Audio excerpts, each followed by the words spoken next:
Welcome to Unapologetically Yours, a podcast where we go deep on everything from spirituality to relationships and connection to business and belief systems. Because in a world where we've been taught to play by the rules, it's time to live unapologetically.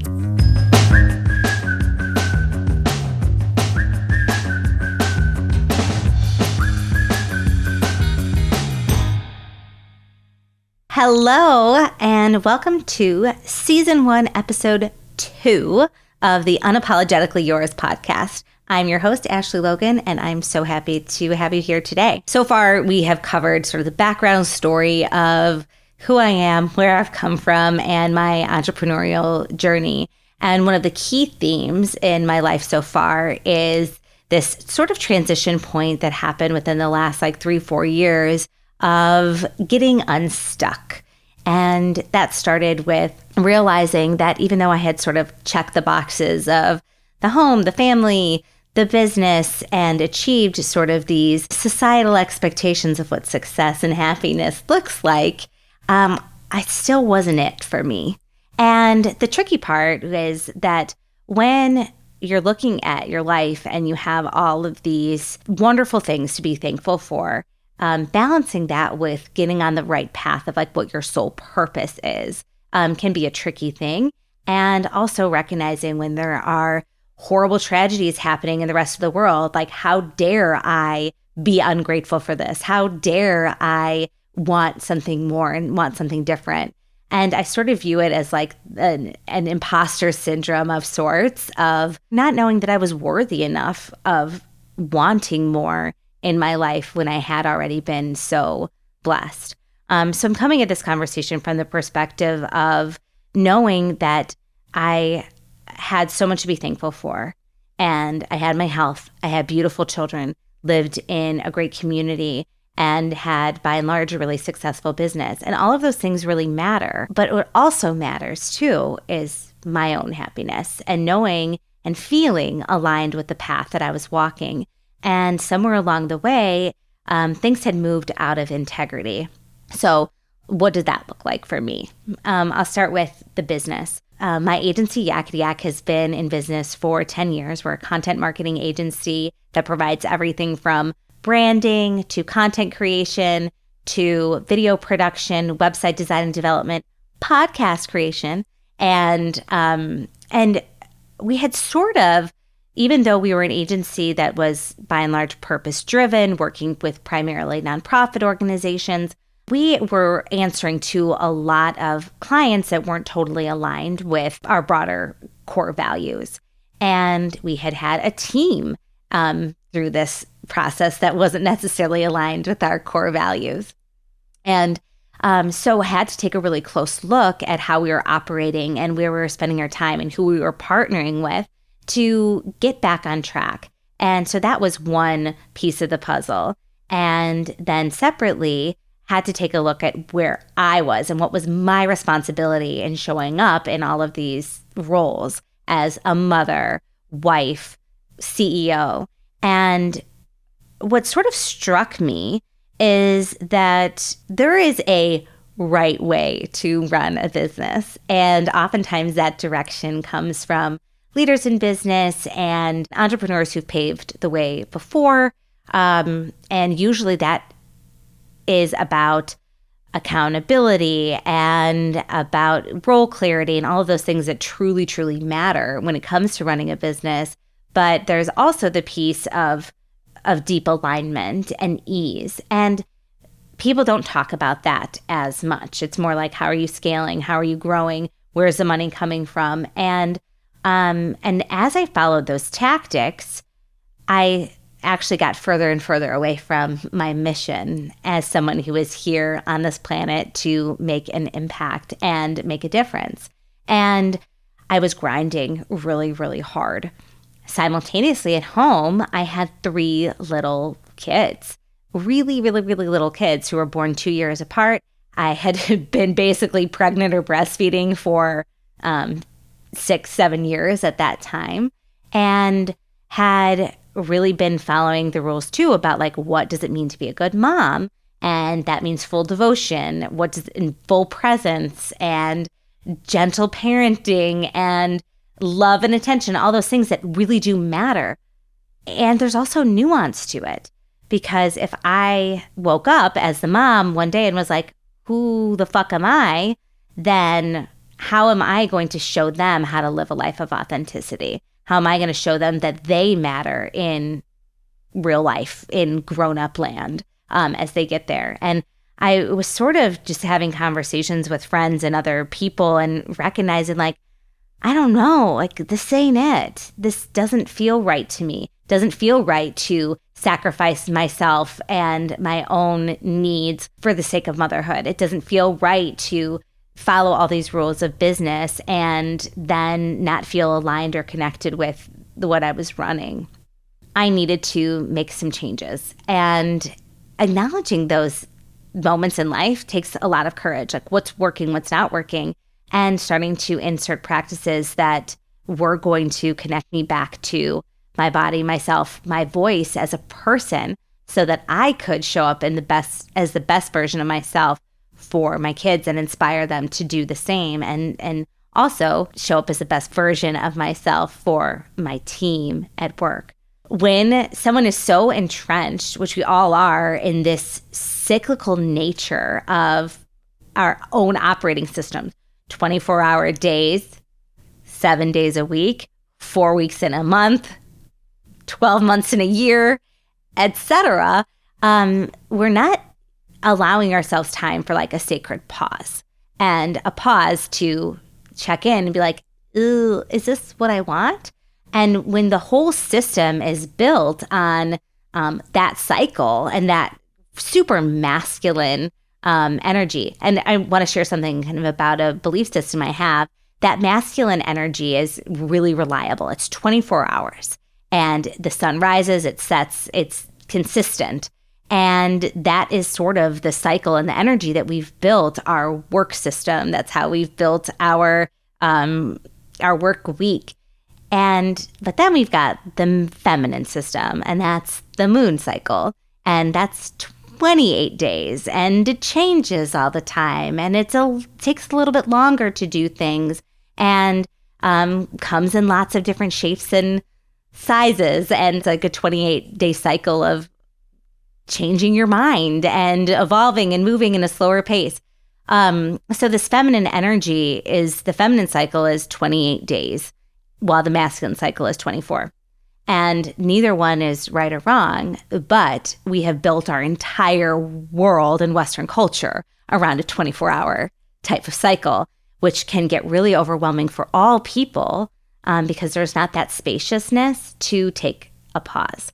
And especially so for those balancing careers and families, because the weekends then are dedicated to your kids and their events and spending time together, and really finding that time to like breathe is challenging. So it started for me with a level of awareness around this, like, I don't feel right. I don't feel like my life is going in the direction that I want it to go in. And the specific things that were wrong is I just was feeling not as connected to work and the outcomes and the quality of the work that we were doing and the team members that I had. And so I knew I needed to dive in there. And then at home, I was feeling like I wasn't giving myself space to show up as my full self. So that meant the things that were really important to me, like art, music, writing, I didn't have space for them in my life, because we also have this sort of tendency to drop our hobbies in adulthood because of questions like, oh, if you're a singer, what are you going to do with that? And there's so much space between like karaoke and Beyonce. Shout out to Beyonce and the Cowboy Carter album that has been on repeat and going through my head nonstop. But there's so much space there for people having hobbies and people doing things for themselves. And we've really sort of washed that out of our culture and our day-to-day lives. And I think it has a lot to do with social media and homogeneity, and also people just being really self-conscious. We're nurturing a very self-conscious culture right now, where we're valuing people kind of living in this cycle and not necessarily creating art in the same ways, and also really encouraging a type of parenting that is so present, leaves so much on the line where there's not necessarily all that room for self-expression for the adults. And I think it's a really dangerous pattern to get into. In any event, I knew that it was time to come back to center so that I could get on a path that would allow me to be the fullest version of myself, to allow me to make the impact in the world that I wanted to make and be my full self. So what did I do? I'm going to walk you through really 8 steps and 8 different practices that helped me to figure out where I was and to get tuned into that level of awareness that was so important in kind of reclaiming my own self and my identity so I can be the strongest, best person moving forward in my life with intention. So the first practice is writing and journaling. I've been a writer for my whole life, but one of the most grounding things that one can do is start first thing in the morning with journaling. And for me, that looks like filling up 3 full pages. This came to me through The Artist's Way, a book that I think my uncle gave to me when I was like 16 years old. And it's all about learning how to connect with your creativity. And they call these morning pages. And these morning pages are a great way to like get the yuck out of your brain. So if you're stuck on something or have spiraling and disempowering thoughts or have some things that are on your mind, it's a great way to just leave them on the page. And I'm always surprised by what comes to my awareness during these writing sessions. And it doesn't have to take long. And sometimes I might wake up and not necessarily have something that's on my mind, but I still will do it.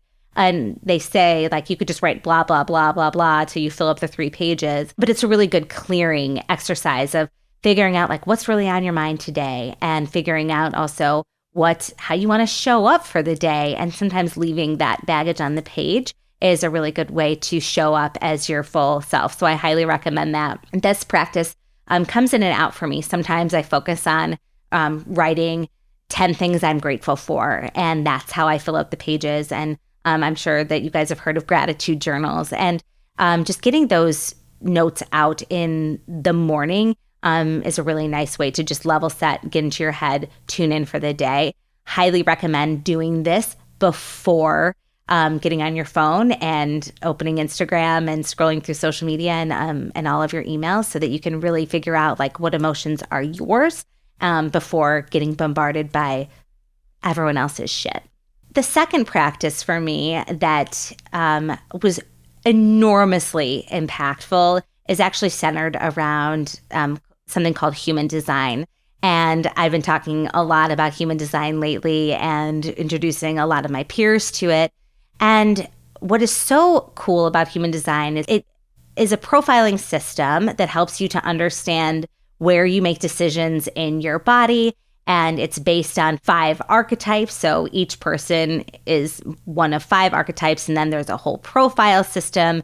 And it's based on your gene codes. And the whole background of human design is absolutely fascinating. And it was like basically the system that was downloaded by a guy who used to be a marketing executive and then moved to Ibiza and got like all of these downloads about how we are comprised as humans.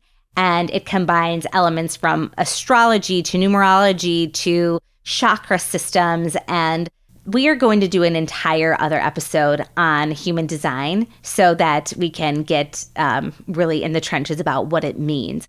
But one of the key takeaways for me is about decision-making centers. So for me, being a sacral manifesting generator, that means for me, I can make decisions instantly because I feel them in my body. So someone pointed this out to me, and one of the coaches that I was working with at the time, Meg Sylvester, asked me, what does a yes feel like? And we started with like really basic things, like, do you like pizza? And I was like, yeah, I do. And then getting into more emotional type of questions and all basing on like yes or no. And for me, I could feel what a yes felt like in my body, and I could also feel what a no felt like in my body. So starting to make decisions based on what I was feeling to connect my head. And I've been so up here in my head, in my ego state for so long, just really disconnected from my body in a state of like sort of survival. bringing that down to my body so I could combine the two with more intention. So the body knows, body keeps the score, body remembers. And we are with going so fast in this cycle, not always tuning in to what our body is telling us. And our body are there perfect machines. And so sometimes our bodies know the answers more than we do. And especially when we're contending with ego state and societal factors, limiting beliefs, and all the other things that help to contribute to our actions throughout the day. And I wanted to get really tuned in to what do I want? What do I care about? So that I could get back on track. And so for me, I started to say like, okay, do I want to have lunch with this person today? And if it was a no, then I would cancel. If it was a yes, then I would go. And not to say that life is always as cut and dried as that. It's not. Sometimes it's a yes, and I'm really swamped and I can't do this, or my kid is sick. And there's all of these other factors that might influence why we're able to do something or not do something. But for me, it was that awareness. What do I want? And starting to think about that and structuring my days based on following my intuitive response to how I was structuring each of my activities so that I could just like be operating more in a state of alignment.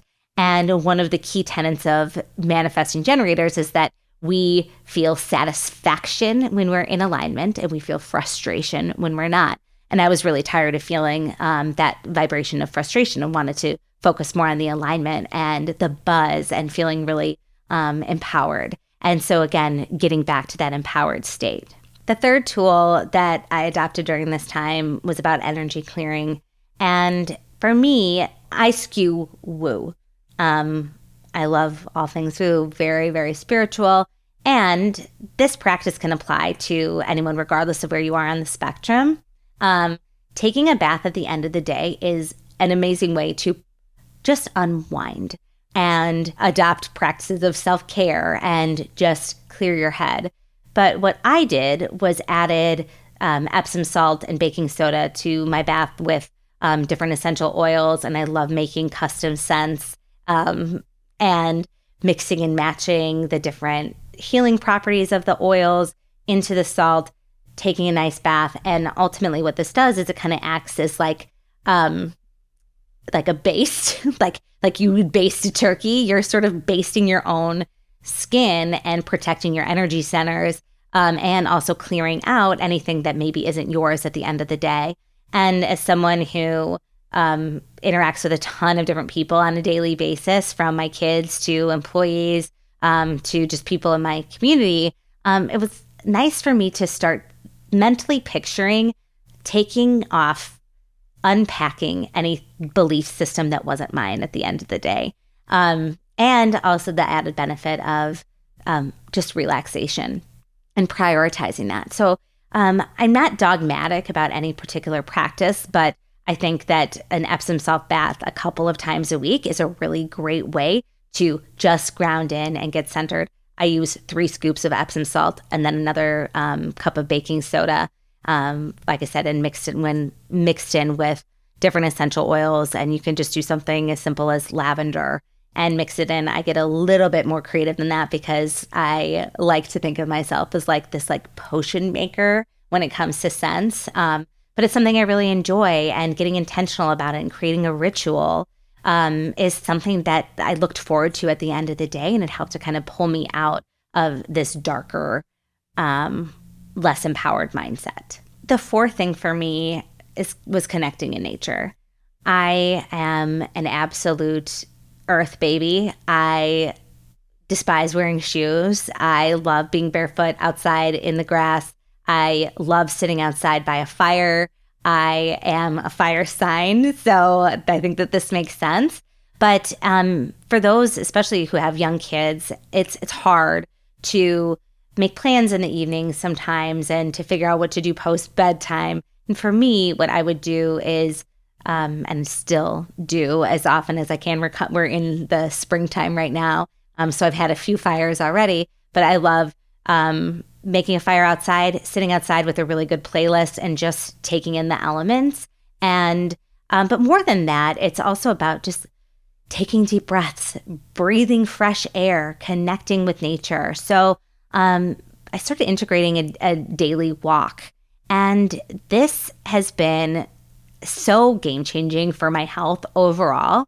As someone who used to be super committed to running like pretty extreme long mileage, I tore my labrum in my hip in the midst of all of this and started doing yoga as one form of connecting with my body. And then also knew that like being outside is so important to me that I still wanted to hit the pavement. So started taking these long walks, and I have a favorite tree that I walk by, and I'm sure that people around town see me, and every time I walk by it, I say hi to the tree and I put my hands on it. And it's just this beautiful oak tree, and not being afraid to connect with nature, not being afraid to recognize that like, no, like I need some weather.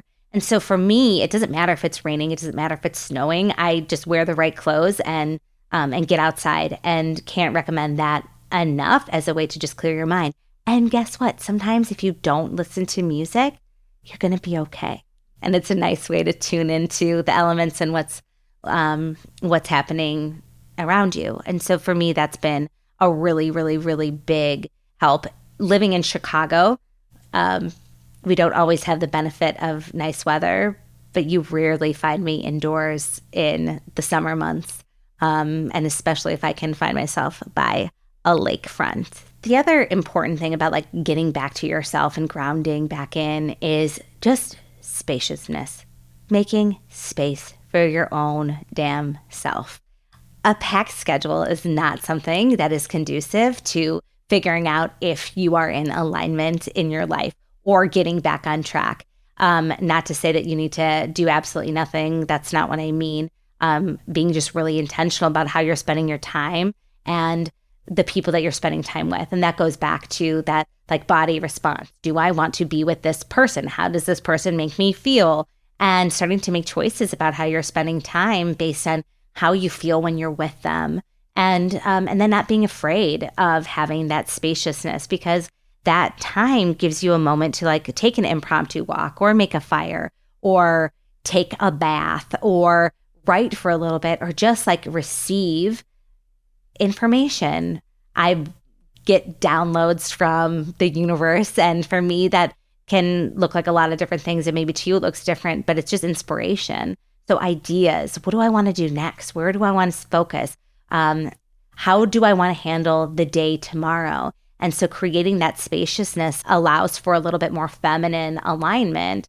Again, like breaking away from that 24-hour cycle into more of a 28-day feminine approach. And without spaciousness, you can't give yourself that chance to like breathe and figure out, do I want this? Do I like this? And then plan your days from there. The next thing is to just get creative. Get whatever that means to you. For me, I love to hit up Michael's or Hobby Lobby and get a big canvas and a bunch of paint and go nuts. I love doing abstract landscapes with just like shit tons of paint, push all over the canvas and get in the zone. That's really hard for me to do now with little kids because I end up with like footprints over my paintings, or someone next to me who is just absolutely fucking covered in blue paint, or the dog walks over my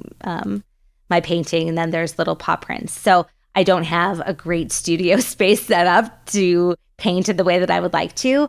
But creativity comes to us in lots of different ways. That can mean making a meal. That can mean meticulously slicing up the onions and choosing the ingredients and artfully composing whatever you're putting together in the kitchen. One of my favorite things to make that I talk about like kind of obsessively is bone broth. I call it my witch's brew, and it's just such a great way for me to, one, like ground in and create something that I'm going to enjoy. Then I jar it up and I hand it out to my friends and people who are feeling sick or going through cancer treatment or or just need something to help be a base for whatever soup that they're making. So I make bone broth on a really regular basis, not only for my own health, but for the ritual of creating something and the art of creating something beautiful. And don't underestimate those urges. When you want to create something, that is, I feel like, guidance from the universe about what is possible for you. And that buzz that comes from creating something, and it is alignment. It's your life path. It might be your calling. And not all of us are able to do those things that light us up full time. And I recognize that there's a huge amount of privilege when it comes to the arts in general and creation in general. But there are many ways to create. And the most important thing is to follow the breadcrumbs, follow the things that light you up, and do them unapologetically without fear, and recognize that that buzz that you feel from doing things like that, that's your calling. That's your pathway. That's your path to living a more aligned and a more centered life. The next is making time for play. We are human. The best part of the human experience is the fact that we get to play, that we get to experience joy and connection and pleasure. And all of those things together are so vital. And it's another one of the things that I think just like sucks about this social media lifestyle and this super corporate 24/7 type of world that we're living in, is that we're like, and like we even teach this to our kids, playtime, recess, that play needs to be in a structured environment. But playfulness can be integrated and woven into every part of your life, and it should be. So even setting an intention, like, what am I going to do for fucking fun today? And whether that is creating, like that's play, or calling a friend and checking in on them, or doing dancing. It's like starting the day by just like getting into your body, putting on a song that you really like and dancing. That is like the easiest way to connect with like just a little bit of joy. And we forget about joy and we take it for granted, and then realize like days have gone by and maybe we haven't like had a good belly laugh. And that's just the saddest thing. And I know too that there are seasons in life, and there's grief and there's hardship, and those things really matter too. But appreciating all spectrums of emotion is really important, and making time for that play and following the little breadcrumbs to get you there.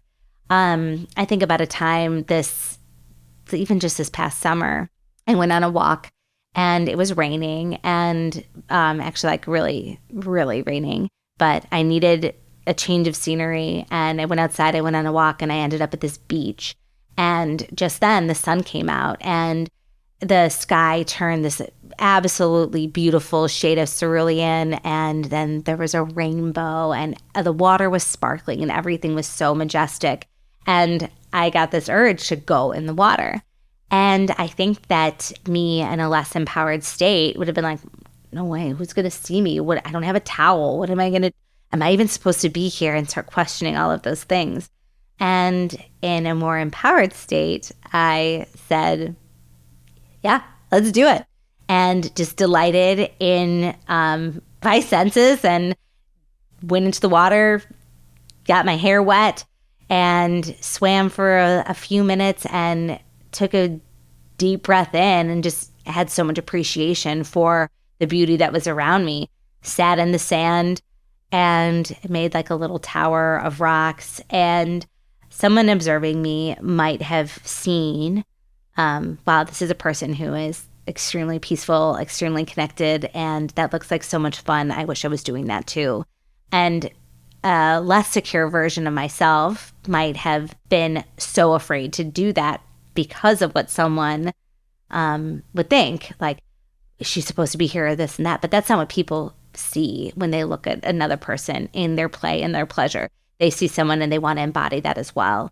And so you following your urges not only helps give people permission to play as well, but it also helps you to be on a path of alignment. And that is just so important. It's been such a big part of this journey for me, is finding that time to connect to play, to connect to pleasure. The most important thing of everything in this list today of kind of coming back home to yourself and how to pull yourself out of a darker spot or a misaligned state is gratitude. It is so important to even start small. The sun is out. Thank you.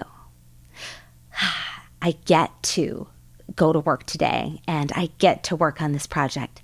Thank you. I get to come home to these kids and their cute little dimply hands and chocolate covered faces. And I get to live this life. I get to experience all that there is in the world. And that gratitude is like a lifeline for all of the possibility that exists in the world, to carve your own path, to create something beautiful, to be the beauty that you want to see in the world. And connecting back to gratitude and being thankful for all that I had, while knowing that those seasons that maybe I wasn't in a state of perfect alignment, but honoring the fact that every single step that I had taken in my life had gotten me to this moment.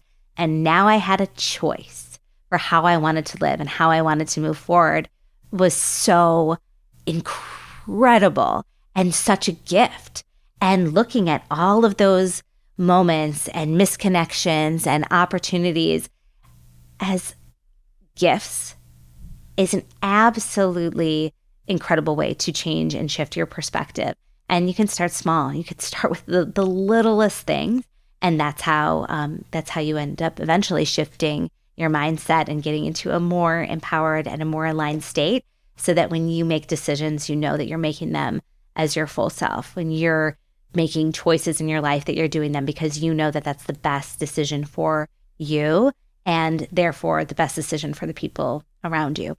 So I hope these pointers have been helpful. I'm sure that they shine a little bit of a light on not only my journey, but hopefully they're an offering to you about how to get unstuck in your life. Any one of these practices are beautiful on a standalone basis, and then combined can just make such a huge difference in living a life that is unapologetic, that is perfectly on track for you and your beautiful bad self. Thank you, and I'll see you next week. Thank you so much for tuning in. Go out, make some mischief in the world. And until then, I'm Ashley, and I'm unapologetically yours.